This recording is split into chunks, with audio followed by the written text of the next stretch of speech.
It's Madden NFL 22, where division rivals will clash in the NFC West.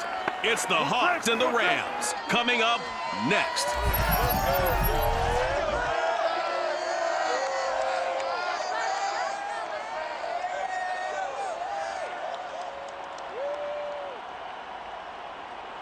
EA Sports coverage of the National Football League is on the air. Today, we've got a good NFC matchup on tap between the Seattle Seahawks and the Los Angeles Rams.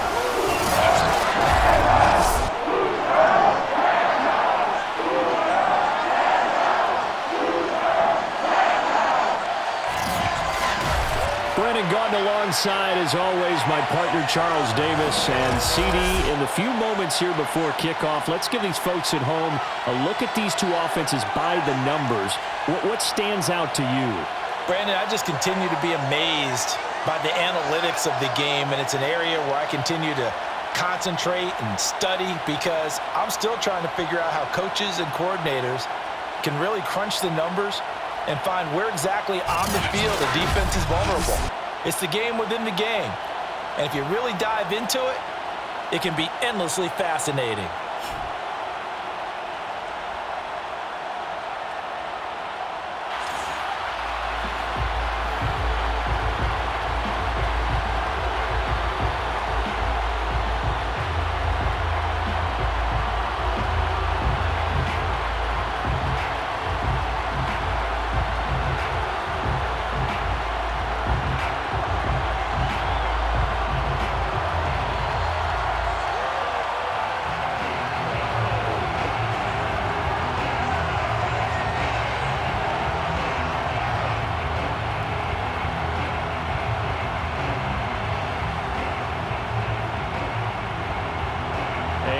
We go from SoFi Stadium. Taking it about the 1. And he'll get it up past the 20 to about the 22. So out come the Rams now for their first possession. And leading them out there, we get a look at their 6'3" quarterback. And what I enjoyed watching this week when we had a chance to watch them in practice, the easy camaraderie that he has with his offense. A lot of respect. A lot of respect, and frankly, I thought it spilled over to the defense. All the defensive guys were coming over and teasing and joking with him. You can tell they respect the heck out of him and really want to play well for him.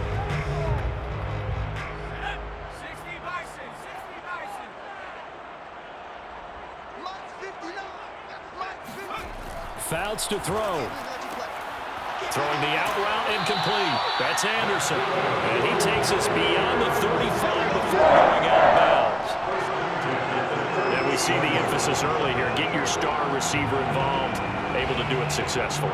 Not a bad start to begin with, that's for sure. And to me, this play says our guy is better than your guys. Because, you know, a player of his stature, he won't just be single covered all game long. It's going to involve multiple people. And right away, they told the other team, guess what? He's just better.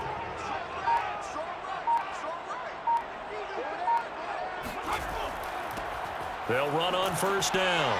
Dickerson. And he takes this up right near the 45-yard line. 7 yards on the pickup there, and it'll leave him with a 2nd and 3. A nice run here early on, and it'll take a great play caller to realize you want to establish a guy of his caliber with runs like this early because they will pay dividends as the game progresses.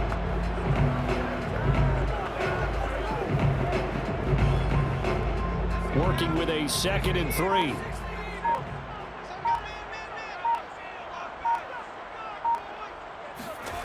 Here's Fouts. Firing quickly here, and that's complete. And that'll wind up moving the chains again as a tackle's going to be made at the Seahawks 42. Well, I think when they look at their offense, they think to themselves, weapons everywhere, and they want to move the ball around. They want to spread it to different people. But you absolutely know they want to get this man involved as well, and that's what they just did on that play. So from Seahawk territory now, it's 1st and 10 at the 42-yard line. Throwing is Fouts. Oh, not sure he saw the linebacker there as that's batted down and incomplete. Quarterbacks work all the time on manipulating a defense with their eyes and their head movement. In this case, he just stared the receiver down. That allowed for excellent coverage, able to knock that one away.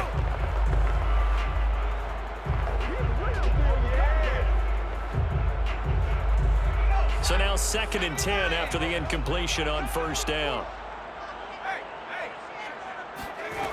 Now Fouts. And this time he's got the hook up. It's complete.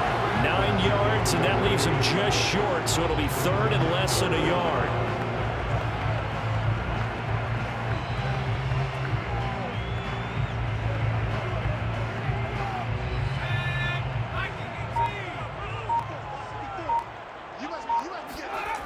Fouts.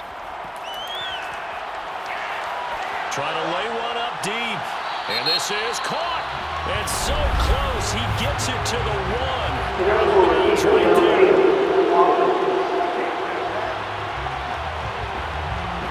As a lineman, they are trained. You've got to stay close to home. If you're more than a yard downfield, they're going to toss that flag, and they did there.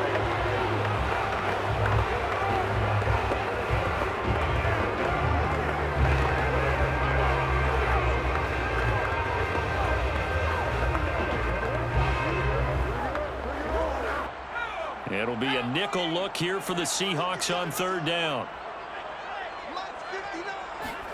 To throw is Fouts. Throwing left side, it's complete. And he's down inside the 5 at the 4 before he's out of bounds. A big play that time through the air. 33 yards. Execution was one of their watchwords leading up to this one. And on that play, able to execute brilliantly here on this opening drive.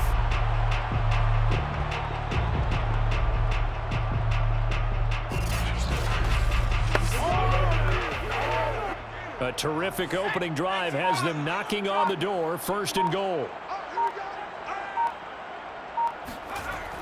Toss play. This is Eric Dickerson. A loss of 2 there. 2nd down. He was taken down behind the line of scrimmage. It looks like they quit hitting the snooze button on their alarm there. Finally a sign of life from this defense. They've been fairly passive on this opening drive. Now able to stand up on 1st and goal, and they sent that play backwards.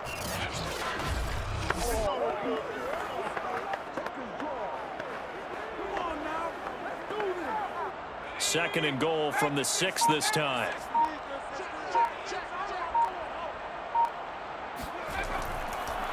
Dickerson on the handoff. And the hole closes quickly here. He can fight only to about the 4.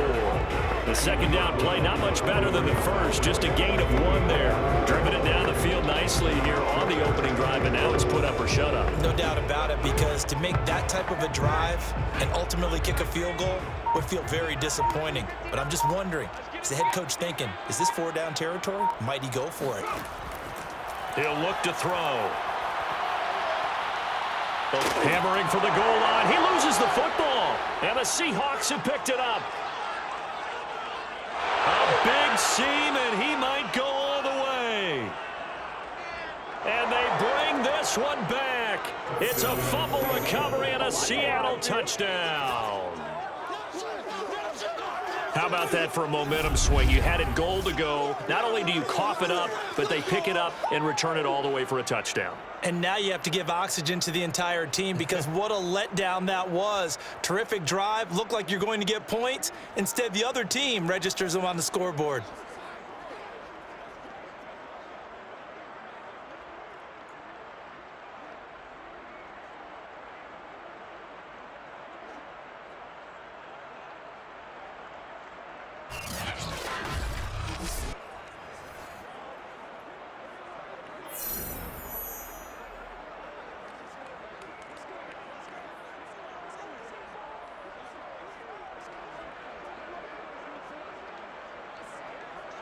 Now the try here for the extra point.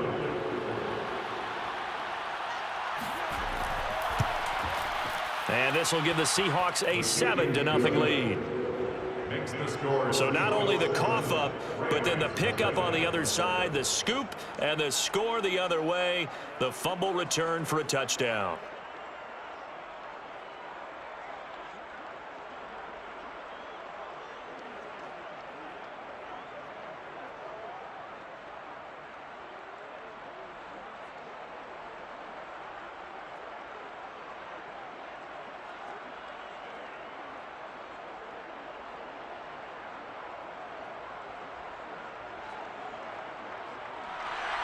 So here's the kickoff now as they'll get it again following that fumble return for a score.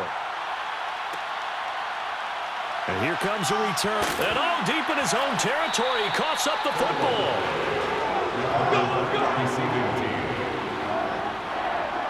So a teammate picking him up there, that was nearly disaster. And the way that you coach these things, you want to make sure you have eyes towards the return guy because you want to make sure that the catch is secured. A lot of teams do that. They have at least one guy. Okay, you're responsible for making sure he secures the catch. He's not always the one that makes the recovery, but he can always sound out the alarm. Hey, ball's on the ground. We've got to get it back.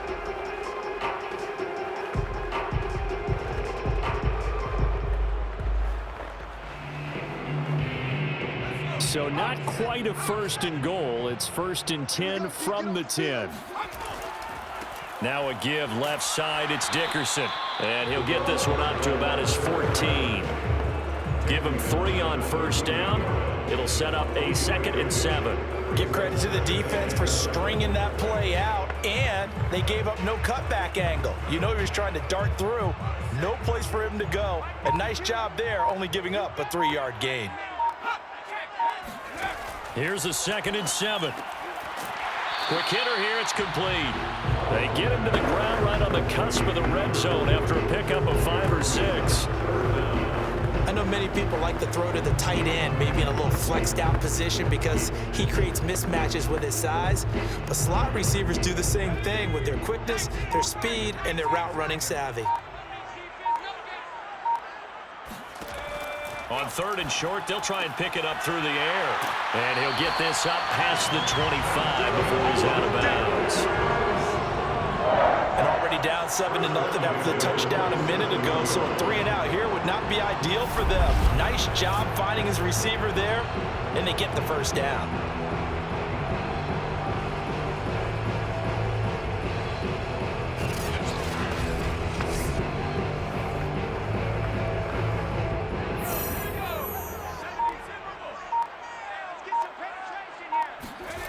Back to throw now on 1st down. And this one too low. Maybe a little over-anxious in the pocket there. He just didn't look comfortable on that throw. No, he didn't because it wasn't his normal fluid delivery. And I think he might have had it right. Wasn't really confident with what he saw downfield and almost felt like he wanted to pull that one back.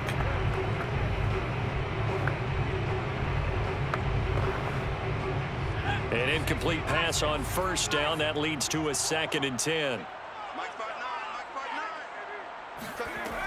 Again, he'll drop to throw.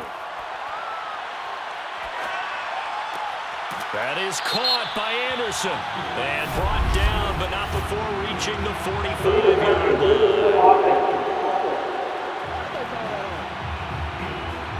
line. So this will be accepted as it moves the offense backwards. Get him, boy! Get him, boy!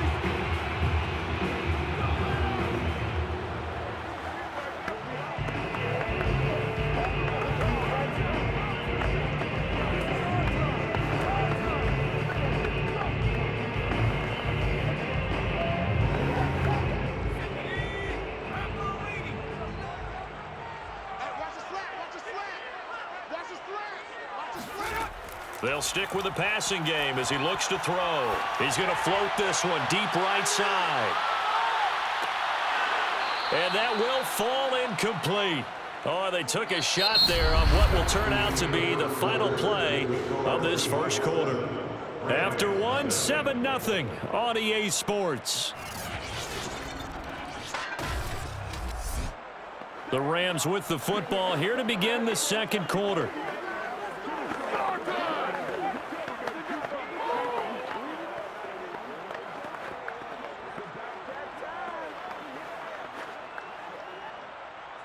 Here comes the Rams punter now as he's on to punt for the 1st time this afternoon.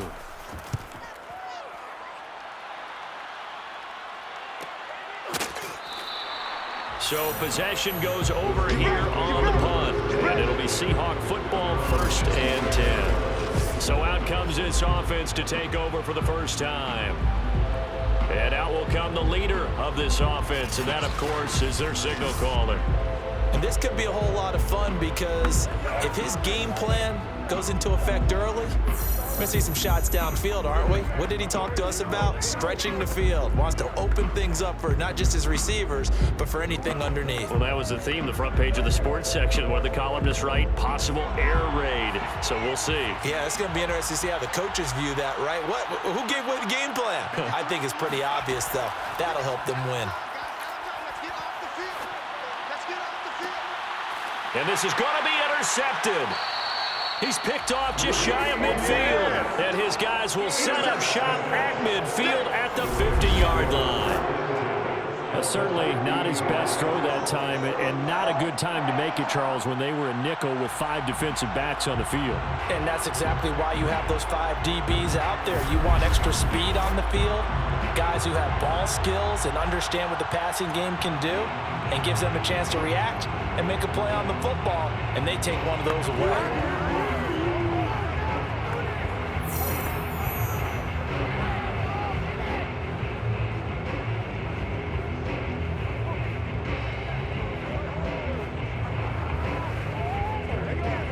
Good starting field position for them here as they come up 1st and 10 right at the 50-yard line.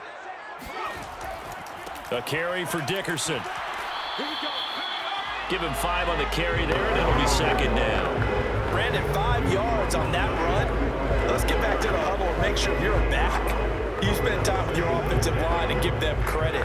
Hard to move those 300-plus pounders at the line of scrimmage, and they did for a significant chunk of yardage.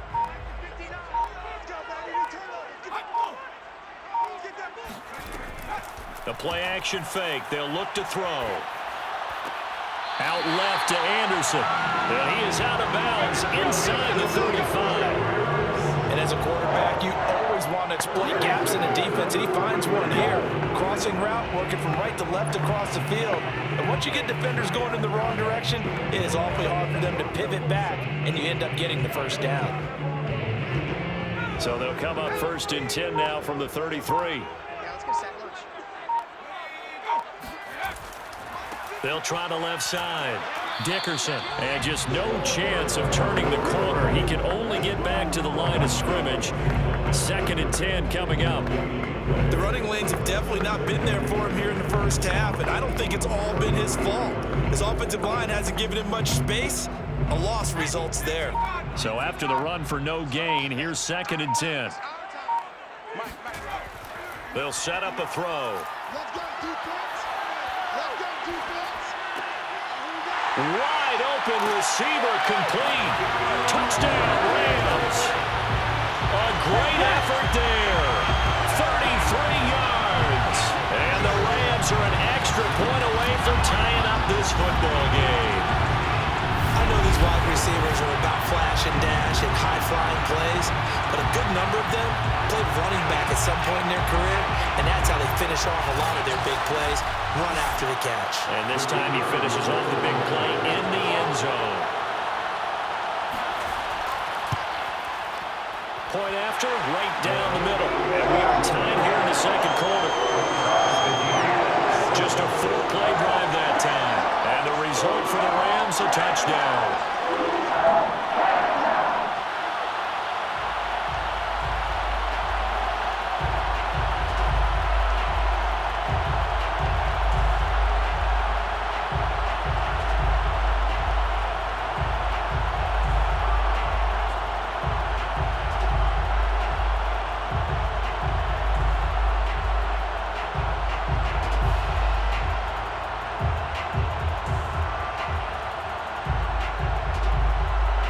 So all even at 7 now as they kick it away. And this will not be returned. It will come out to the 25. Here he is, the man taking the snaps under center, heading out for the next possession. And it was his interception on the last drive that wound up leading to a game-tying touchdown. And somehow you can make this a positive, though. You know why? Game tied now, so you're not protecting a lead, so you're not playing that way. You got to go get the lead again, so maybe it loosens him up a little bit and allows him to go ahead and be a little more free in his play.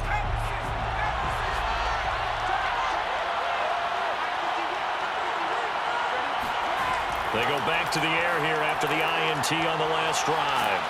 And down he goes, but he takes it up to the 40.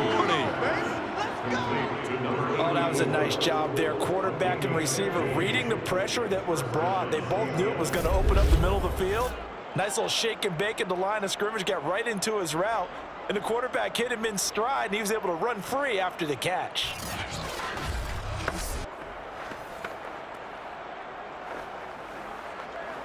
So quickly all the way up at the 40-yard line.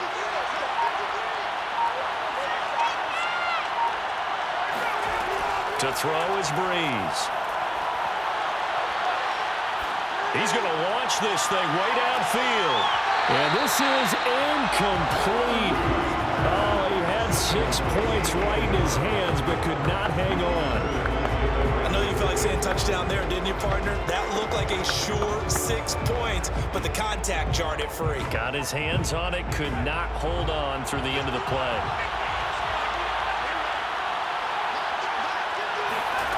On 2nd and 10, Brees.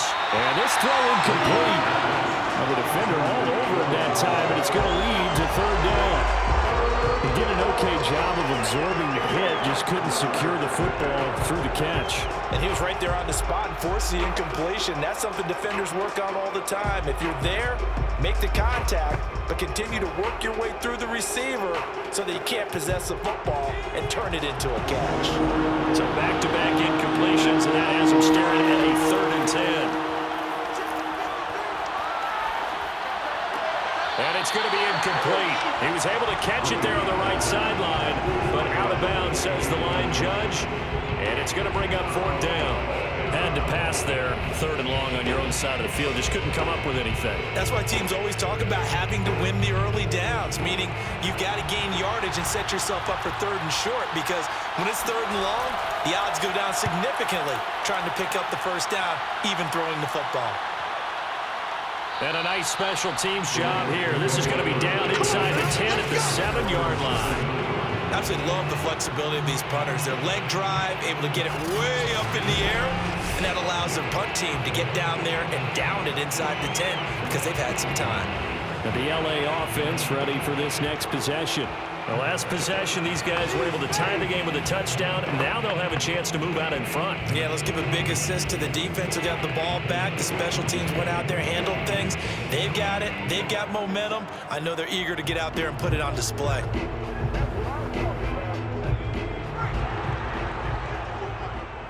even know why this team showed up. 54. Check. Watch 54. Watch 54. They'll try and start this drive in the air. And a quick throw here, that's complete. And he's going to be taken down here with a penalty flag on the field. So apparently some grabbing there in the middle of the O-line. I've often wondered why that doesn't happen more often for guys that play center. Having to snap the ball and then trying to get your hands into the proper position, that's difficult to do. He got caught that time.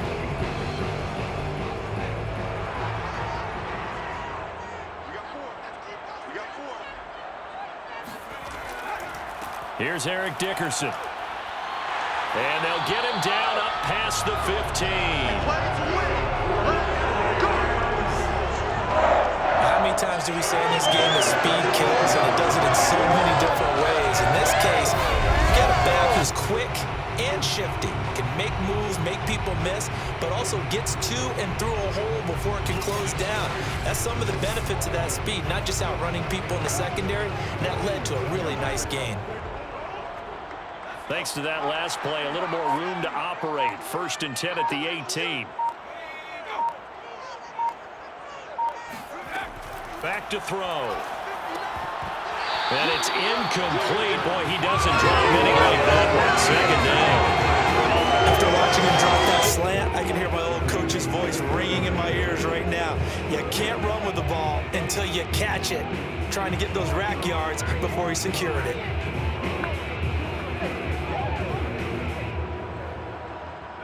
After the incomplete pass, here now is 2nd and 10.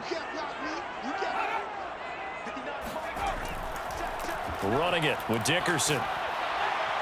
Only able to get it to his own 20 after breaking through the contact. They do get a couple, but they'll be left staring at a 3rd and 8 coming up. He's definitely tough to get down. We just saw it right there. But how about what we did see? Pursuit, wrap up, and then the big finish with the tackle. The Rams on 3rd down. They've hit 2 for 4 thus far. This is 3rd and 8. Off the draw, it's Dickerson. And he's going to have a Rams first down as he gets us up past the 30 to the 32. We've hit the 2-minute mark of the first half. All knotted up at 7.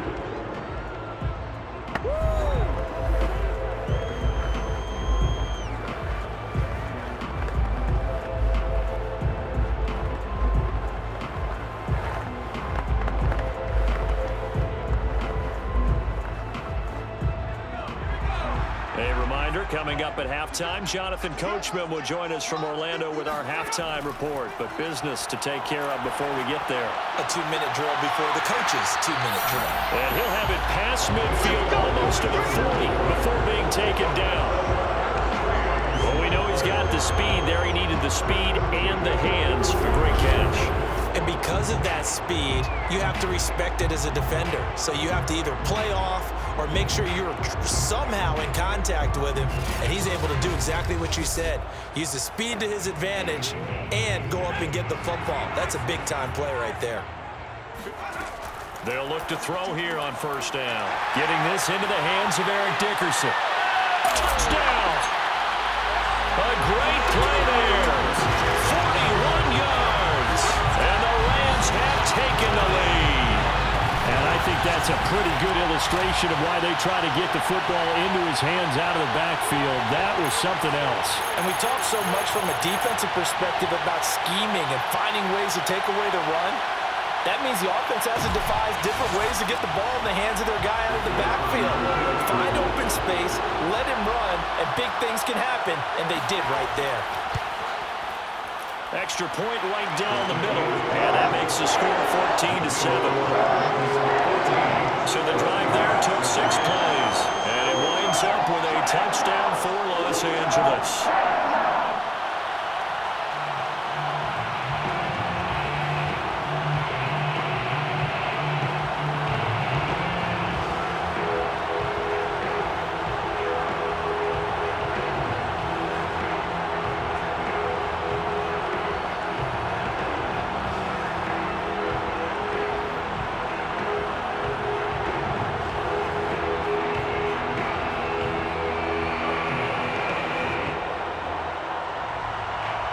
The kickoff unit is out on the field, and they will send this one away. Taking it about the 1. And beyond the 20, but not by much. In fact, just a yard pass there to the 21. And we will get another look at Seattle's offense. That 7-0 lead of theirs short-lived as they've now given up 2 straight touchdowns to fall behind by 7. Yeah, but no cause for discouragement here. Yeah, they've fallen behind, but haven't they proven that they can go down and score? So what was the formula that got them down there the first time? Get back to something close to that, and maybe they can get this game tied up.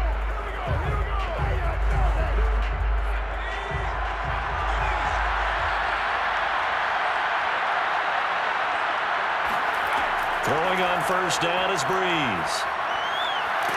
And the Rams got it. They bring him down. It looks like a loss of right around 11 there on first down to send him back on second. Boy, that's tough, Charles. First play of the drive, you're hoping to stay ahead of schedule. You take that huge sack, and now you're facing 2nd and a mile. And the entire time, you were probably thinking the same thing I was. Either get rid of the ball, safely of course, or go down. The yardage he gave up on that play, that's going to be tough for them to make up.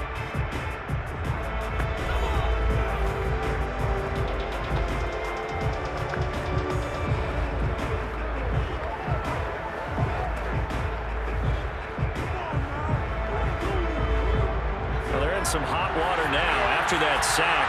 It's 2nd and 21. Throwing now is Brees. And an incomplete pass. That'll stop the clock here with just under a minute to play in half number 1.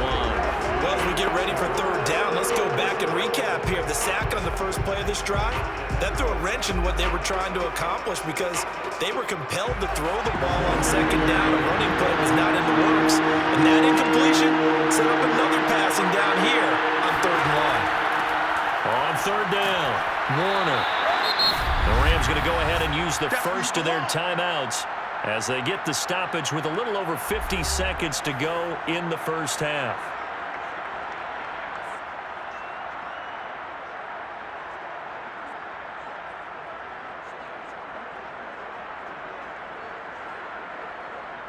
The Seahawks send out their punter as the drive goes backwards, so he's on to punt it away.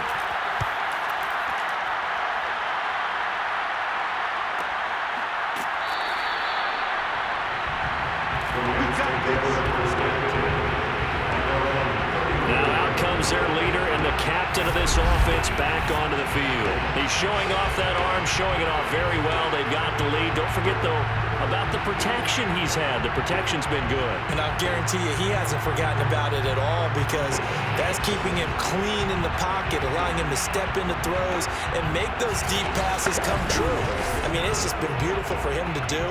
But guess what? In the huddle, on the sidelines, guaranteed he's thanking those big guys up front for keeping him safe. I have a feeling he may even buy dinner. Indeed, entertaining to relive some of those deep balls. Set to begin their next drive, the Rams offense at the line. And with a 7-point lead, they'll likely look to take this to the locker room and not really press the issue. And he's got his man on the out route. Now the Rams will signal for a timeout, their second, as they'll stop him with just over 40 seconds to go in the first half.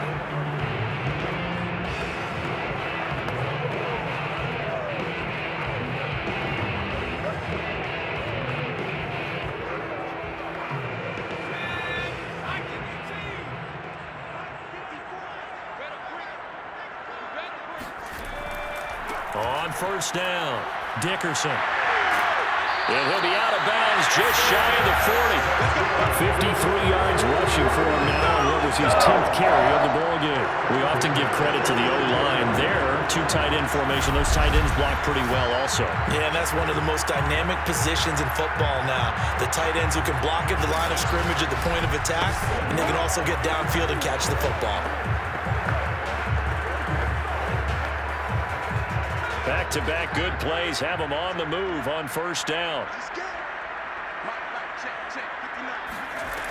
They'll drop to throw. Sideline throw, it's complete. And a nice job there of keeping the toes inbounds. Now that's the type of play that gives you a chance to win. Nothing forced downfield where you don't have a guy open. Swing it out to the back, maybe even check it down, whatever you want to call it. Gain of 5. You're just trying to get 4 on first down. They're ahead of the chains now. Here's 2nd and 5 now from the 37.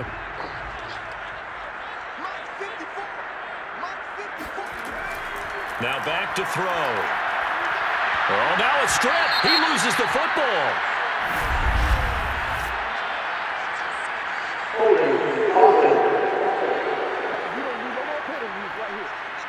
So they will take the sack instead of the penalty. And it takes another down off the series. But the biggest one of all, do you want to tell the guy who just got the sack that it no longer counts? No. No, not at all. And this third down looking very tough after the holding penalty. 3rd and long. He'll drop to throw. And he gets it inside the 35 and just shy of the 30. Good strong throw and catch right there. And so far in this game, the alleys have been open for them to get completions, and they're taking advantage of it.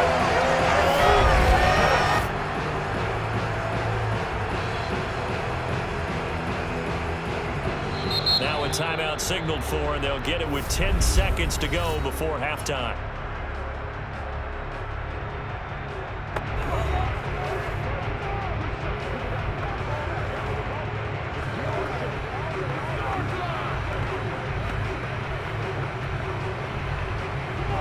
So even though it's first down, here's the field goal unit on now to try to get 3 before halftime.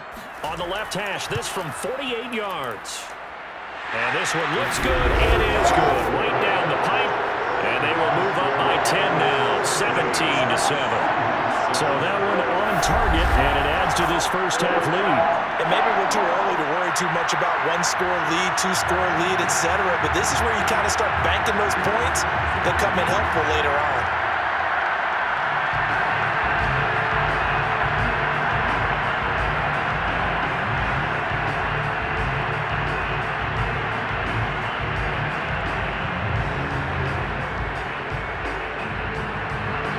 So 6 seconds, all that remains of this first half as the kick is away. Fielded just outside the goal line. And he'll take it a yard or so past the 20, call it the 21.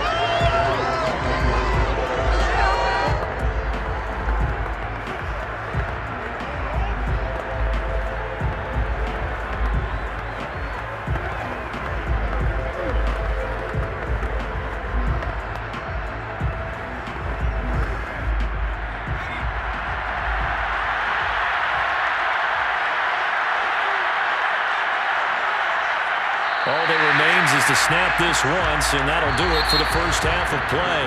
So we reach halftime here in a 10-point game as we send you to Orlando to check in with Jonathan Coachman at our EA Sports Halftime Report. Coach? All right, Brandon, thanks very much. Welcome, everybody, to our abbreviated version of the EA Sports Halftime Report. First up, though, let's run through the next-gen stats for the Seahawks in that first half. And they will need to get this passing game in gear, because they did not do much of anything in that first half. And it's why the scoreline is what it is. Meanwhile, for the Rams, they were much more successful throwing the football than their counterparts, as you can see the numbers there. All right, Coach, thank you, and we welcome everyone back for quarter number 3.